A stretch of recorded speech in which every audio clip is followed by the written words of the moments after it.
Gaza and the West Bank. Have you been to Gaza? Yes, I have. Is it occupied by the Israelis? It's completely sealed off, as you know. That's By why who? they call it by the Israelis. And who? By the Israelis, by the US, and whoever else supports And who else? the Israelis. Isn't that enough? No, tell me who else is allegedly sealing the Gaza. I'm saying that Israel What? has completely encircled Gaza. Nothing goes in, nothing goes Gaza out, as has. you know. Well, as you know, if you've been, Gaza also has a border with Egypt. Why do you not mention Egypt? Douglas Murray absolutely destroyed by this journalist. Here Douglas Murray is at it again, spreading propaganda and defending Israel's action in Gaza, claiming there is no genocide and calling Israel's siege just war repercussions. I don't think at all that what's happening in Gaza is genocide. I think it's an unbelievable smear against Israel. I've covered that war as I've covered many others. Don't you think it's a self-inflicted smear against Israel? No, I mean, I was in Ukraine last year. Are the Ukrainians committing genocide? I ask you. What's that got to do with Israel? I ask you, there are many wars going on. Yeah. Is Ukraine committing genocide? No. Right. Is Russia committing genocide? Russia is committing a war of hostile aggression, for sure. Although it doesn't seem to be attempting to eradicate the Ukrainian population as a whole, which is, of course, what genocide is. Which is what Israel seems to be doing with Palestinians. Which is not doing. I know that you work for Fox News, and I was called by Fox News some time back to talk about the genocide happening in South Africa, and I said there is no genocide happening in South Africa. So I was surprised that Fox could then see what was happening in South Africa as genocide, and yet what's happening in Israel as... I don't speak for Fox. But the allegation of genocide against Israel, why would Israel be committing genocide in Gaza? Well, what would you describe it? It's a war. It's which I've seen up close. Okay. So let me just explain that. If you start a war, which is what Hamas did on the 7th of October, if you start a war, there are repercussions. There are repercussions to Russia for starting a war against Ukraine. Russia's lost a lot of troops. There are repercussions for Hamas for starting a war against Israel. So do you think there are repercussions for an illegal occupation? What's the illegal occupation? Of Israel against the Palestinians. Where? That is an illegal occupation. Where? It is a determined illegal occupation. Gaza? Of course, Gaza and the West Bank. Have you been to Gaza? Yes, I have. Is it occupied by the Israelis? It's completely sealed off, as you know. That's by why who? they call it by the Israelis. And who? By the Israelis, by the US, and whoever else supports and who else? the Israelis. Isn't that enough? No, tell me who else is allegedly sealing the Gaza. I'm saying that Israel has completely encircled Gaza. Nothing goes in, nothing goes out, as you know.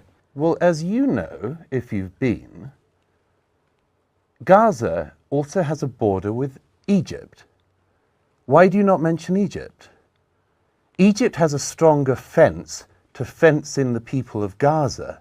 Okay, than so Israel you agree does. that Gaza has been fenced off? No, it's fenced off, although you might note that there are more workers until the 7th allowed into Israel to work and indeed to have medical treatments and others that were considered necessary, which Hamas doesn't provide.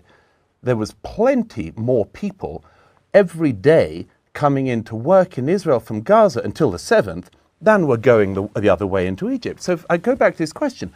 Why do you say there's an illegal occupation of Gaza? Why did you say that? Because there is. Why? Well, who is Israel occupying is an occupying state. No.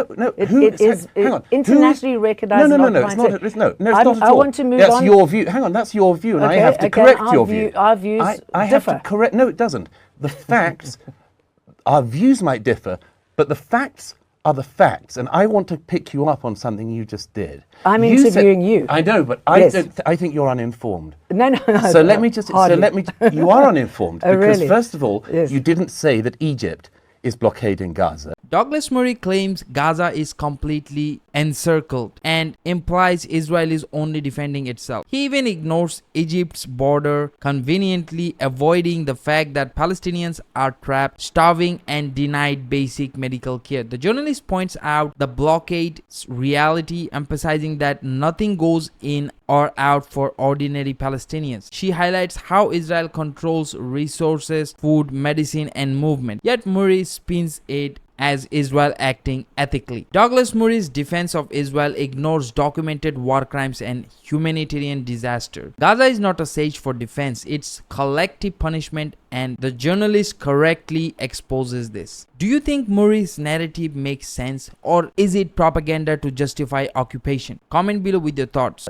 Secondly, you claim that Israel... I'm talking about Israel here now, and I want to move... It's very convenient for you to mention Israel because you've clearly got an animus here. But let me come on to the second point. As you well know, in 2005, Israeli troops ripped Jewish families from their home in the Gaza. That was after Palestinians had been ripped from their homes in Gaza. I mean, how far back do you want to go? You can do the Hebron massacre of 1924 if you want. Absolutely. But let me finish. What I want to talk about. What I want to talk about is we're talking about the action at the International Court of Justice. Okay. But first of all, before we got onto that, you've got to inform your viewers. Yes, but we've got to inform your viewers of the facts, and you just misled them.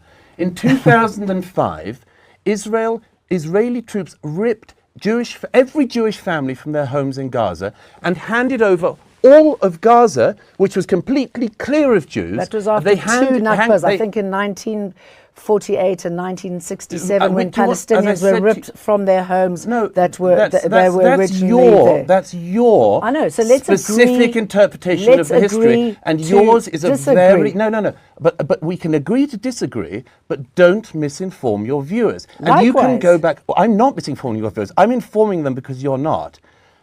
The point that I'm trying to make, which Israel moved away from Gaza, and Gaza has been sealed off ever since. The point you keep on trying to distract everyone from is that Israel took every Jew from Gaza in 2005, handed it over to the Palestinians, who then voted in Hamas, and to the great detriment of the Palestinian people. They have been ruled by Hamas for the last 18 years. If you want to look to the source of the conflict, look to that fact. Okay, so how many illegal settlements are there in the West Bank that's also illegal under the United Nations, under international law? Those settlements on the West Bank are illegal. Which ones were legal in your view? In the Middle East, and every time there would be a peace agreement, settlements would pop up, and that's why we are where we are today. No, it's not. So let's try and move on. Let's try and move on. It's not at all why we are where we are. Hang on. We're not achieving anything here, so let's try and move on. No. Let's try and move on. No, it's very because you just did it again. You just threw in another false fact.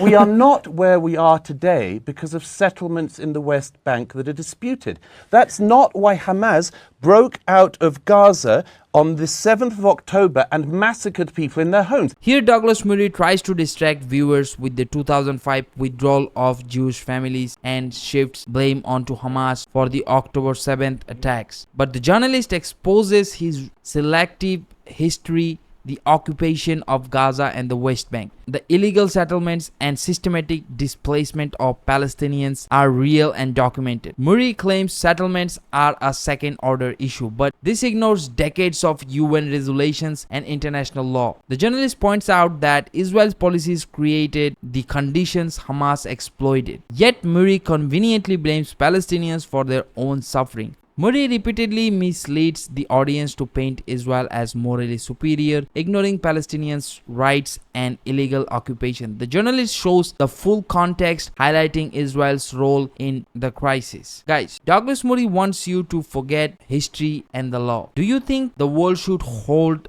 Israel's accountable? Let us know in the comments. As we know, Hamas got Israeli support and you well to take know on it. Yasser Arafat. And you well know that Hamas did not commit the massacre of the 7th of October because of settlements. They did it by their own admission, because they want to massacre every Jew they can get their hands on, and Hamas has said they will do it again and again. So don't get onto the distraction of settlements. That is a second-order priority. The first order... It's easy to fob those off, isn't it? It's easy for you to try to distract people about it. But I'm saying, don't distract them from the crimes of Hamas. Don't do that. I'm not distracting. Well, you are. You just said that's why they did it. You said they did it because of the settlements. And those crimes by Hamas were repugnant. I'm glad you said that, finally. Finally. But what I'm saying... You've been here for some time with you going on about settlements and everything else. So we've got an illegal occupying force. We've got a situation that is making... Hamas has grown... Hamas has grown in popularity ever since this war on Gaza, because Israel is making people more and more increasingly militant. So what is happening at the moment... Israel's making people more militant. ...is not working. Do you think that Hamas is making people more militant or not? Let's go back to the ICJ. Do you think that Hamas is making people more militant or not? Well, it's a catch-22, isn't it? I see. And until this illegal occupation is broken, until the suffering of the Palestinians is acknowledged... Do you think that Hamas are interested in a solution where there's any Jew in that region or not? I'm asking you the questions, and I'd love you to answer that one. No, we can answer it. Let's just move on. Have a go then. Okay. So have a go. Do you think Hamas want a peaceful solution with the Jews? I'm asking you the questions. We can discuss this afterwards. Oh, no, I'd love to do this one on air. Do you think Hamas want to live beside the Jews, yes or no? They have recently said that they would be happy to live next to Jews, but they want a two-state solution. A two-state solution has been in the offing. Hamas has not said they want a two-state solution. Douglas Murray claims Israel goes to great length to avoid civilians' casualties. While 2 million Palestinians are trapped in Gaza under constant bombardment, with children killed, hospitals destroyed, and hostages held, the journalist exposes the lies. Israel's military actions are causing disaster. The blockade is total and the civilians are suffering daily. Here, Douglas Murray's narrative ignores the real human cost and frames the occupier as a victim.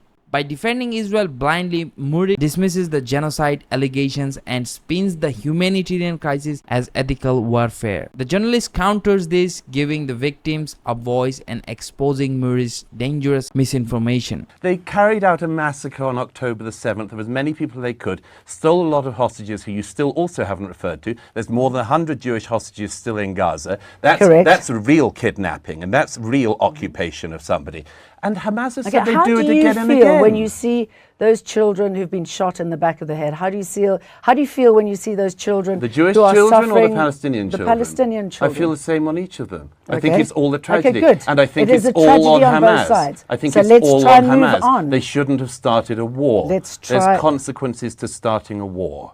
Douglas Murray's interview is full of lies, propaganda, and selective storytelling. He defends Israel while ignoring the suffering of real people, the children, the families, the thousands trapped in Gaza. The journalist, on the other hand, gives facts, shows documented evidence of occupation, blockade, and massacre, and exposes the human cost of Douglas Murray's pro-Israel narrative. It's time to call out the misinformation, demand accountability, and stand with Palestine. Comment down below and share this video and let the world know the truth about Gaza. Don't let lies go unchallenged. And again, thanks for watching. Please subscribe to this channel.